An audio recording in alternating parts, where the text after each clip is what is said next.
Hi! Mabuhay, Philippines and all around the world. Pasensya, sinipon ako. Bago kasi akong ligo. Ang lamig. Super lamig, guys. Tapos, yung tubig kong iniinom, malamig din. Tapos, kasi yung kain ko, egg curry at saka rice mix. Mikos. Mantika is always here. Is life pala in Pakistan. Patapos na ako kumain. Maanghang. Kaya kain tayo ng isang saging. Kumusta kayong lahat?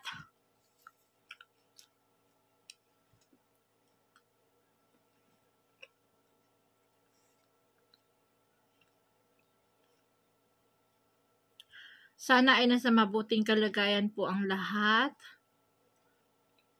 Grabe pala ang nangyari ngayon sa California, USA, no? Grabe, ang laki ng sunog. Nakakaiyak, nakakasad tingnan. Parang ang laki na ng space ang nasunog. Bakit ba ang yaman ng USA, no? Wala man silang helicopter na magbumba ng tubig. Yung bang may nakita akong isang helicopter na kumukuha ng tubig sa ilog tapos sinashower sa may nasusunog na place. Wala silang ganun, no? Ang daming bombero, hindi nakakaano sa bombero, basta ang laki ng sunog talaga, kawawa. Pati yung mga actress sa California, naapekto ng sunog yung kanilang mga bahay. Ang laki talaga. First time ko nang kita ang ganito kalaking sunog. Parang halimbawa, buong Luzon, Visayas, Mindanao, buong Luzon, or buong Visayas, ganyan. Ang laking sunog. Tapos,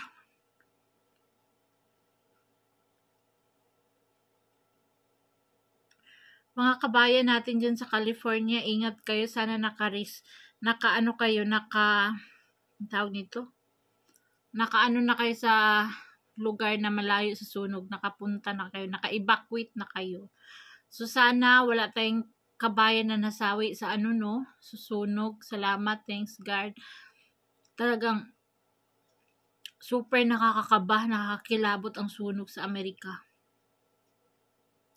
So anyways, guys, salamat sa mga comments na sa ating latest video. Talagang 100% or 99.9% ang comment na bumalik ka pa kasi dyan, nasa Pinas ka na dati, maayos na ang kalagayan nyo, bumalik ka pa dyan. Yes, oo. Diba nasabi ko naman dati na sister-in-law ko nakiusap sa akin na mag-alaga sa nanay niya kasi mag-abroad siya. At meron naman akong utang na loob sa kanya din. Di ako nakaano kasi tinutulungan naman kami niya noon. Kaya ako nag-uot, saka si Myra din gusto din bumalik dito. Usap silang kanyang papa. Kaya yun, kung hindi lang si Myra na babalik dito. Hindi rin ako babalik dito kasi yung anak ko gusto din siya bumalik, si Myra. Kaya yun ngayon, nagsisihan kaming dalawa. So, wala na yun. Bas, enough. Nangyari, hindi na mabalik, diba? So, ayun. If God give us second chance na makauwi, why not? Diba? Maghintay lang kung ano ibibigay ng Panginoon. Yun. Still fighting every day. Still fighting sa kay Elias. Speaking kay Elias, magsubo muna tayo, guys, kay mahaba-habang yaw-yawan to.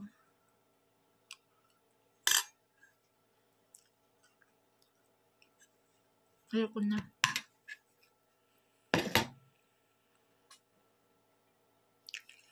May t-shirt ako, may long sleeve ako na makapal. Mag-jacket pa ako mamaya matulog.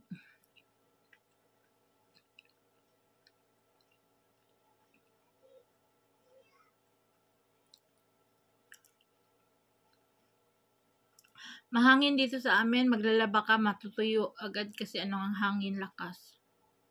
Wala kasi dito kasi mga kahoy-kahoy. Pinutol-putol nila. Naman na tayo na maintenance.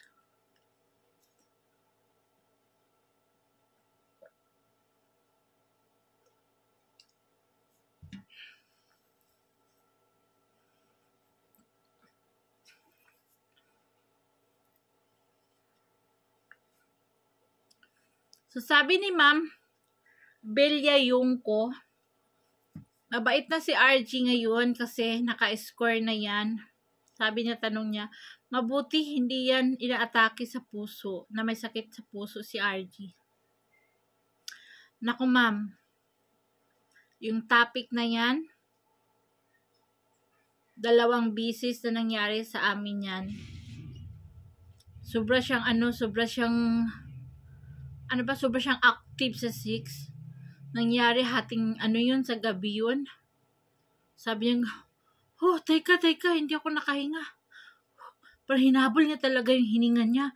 Natakot ako nun sa time na yun, ha. Natakot ako kasi akala ko matakihin ba. Tapos, tatanungin ako ng in-laws, ano nangyari? Bakit ganito, ganyan? Tapos, syempre, hindi ka makapagsinungaling. Ano sasabihin mo? Sasabihin mo, habang nagsisix kami, natake siya. Na ganyan, hindi siya nakahinga. Alangan man magsinungaling ako. Ano reason ko? Sige nga, guys. Kapag mangyari ulit, tapos pag ganyan, mag-worse yung ni Elias. Kapag mangyari ulit, anong i-reason ko sa kapatid niya, sa mga kapatid niya? Bakit ganyan, Rosana? Ganito, ganyan. Turuan nyo nga ako, anong sasabihin ko? Di ba hindi tayo makapagsinungaling? Habang nagsisix kami, ganun nangyari sa kanya. Ay, malay ko ba anong sasabihin ko? Sabihin ang totoo. 1 beses yun nangyari. Nasundan ng 2 beses. Masyadong hingal. Alam mo na? Ang tawag nyo, masyadong hangal ba yun or higal? Higal sa sa ganyang bagay. Ayan na naman, di na naman siya makahinga. Tapos, parang bigla siyang hiningal, tapos biglang yung junior niya biglang lumapaypay, biglang, di ba ganyan yung junior, tapos biglang ganyan na ganyan, tapos hinabol niya yung hininga niya. Hoy, ano nangyari sa'yo? Hindi ako makahinga. Yan, sige, ang anuhan mo, ang kadalok-dalok mo sa ganyang bagay, sige pa, ayan pa, sige. Natakot ako sa ganyang mga bagay ngayon na ganito, tumatanda na si Elias, tapos mahilig pa rin siya.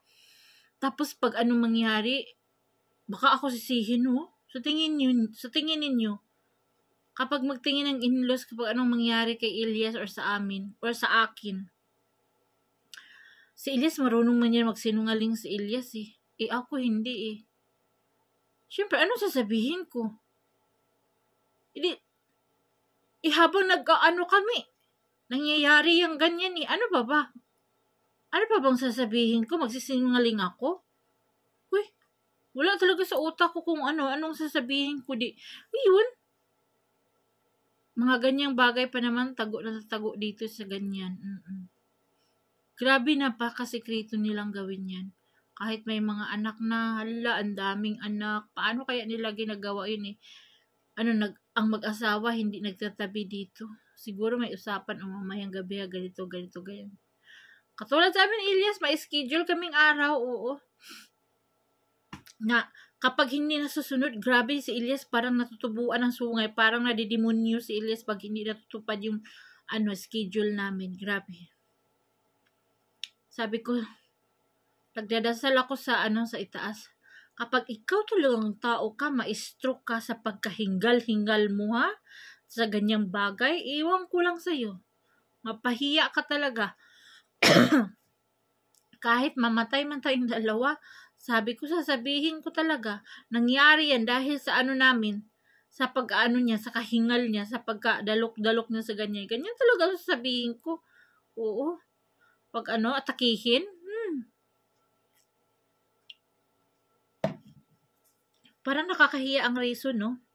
Pero yun ang totoo. Turuan niyo nga ako, guys, kung ano sasabihin ko kapag may magtanong. ano nangyari sa asawa mo? Ganito, ganyan.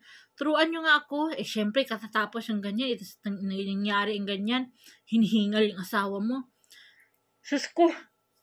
Galing lang yun sa CR. Tapos, pagdating dito sa room, gaganyo na yun si Ilyas. Tapos, 6 pa kaya na talagang ang lalaki, talagang ano yan sila eh. Ewan ko, turuan nyo ako kung paano ako magsinungaling, kung anong sasabihin ko. Sige nga, anong sasabihin ko kung may time na mangyari na ganyan, ma-stroke siya or ma-stroke ako. Kapag ako naman mangyari, alam na alam ni Ilyas, matalino to si Ilyas eh. Alam na alam niya yung magsinungaling, sasabihin niya agad, oh, mataas ang sugar niya, ganito, ganyan. Ganyan lagi yan si Ilyas, kahit masama ang pakiramdam ko, sasabihin agad sa mga kapatid niya, oh, wala nangyari, ano lang siya, masama ang pakiramdam, mataas lang sugar niya, ganun lang sabihin ni Ilyas, marunong talaga magsinungaling, hayuhin na yupak. Pero pag ako, di ako makarunong kung ano lang yung nangyari, yun lang talaga. So guys, comment kayo ha. Thank you Ma'am Belia yung ko sa pag-comment po. Oo, buti hindi inaatake si Ilyas sa kurog-kurog. Meron po 2 beses na muntika na po talaga siyang inaatake. Tapos wala siyang kadala-dala talaga. Gusto pa niya ngayon hanggang araw-araw kaya niya.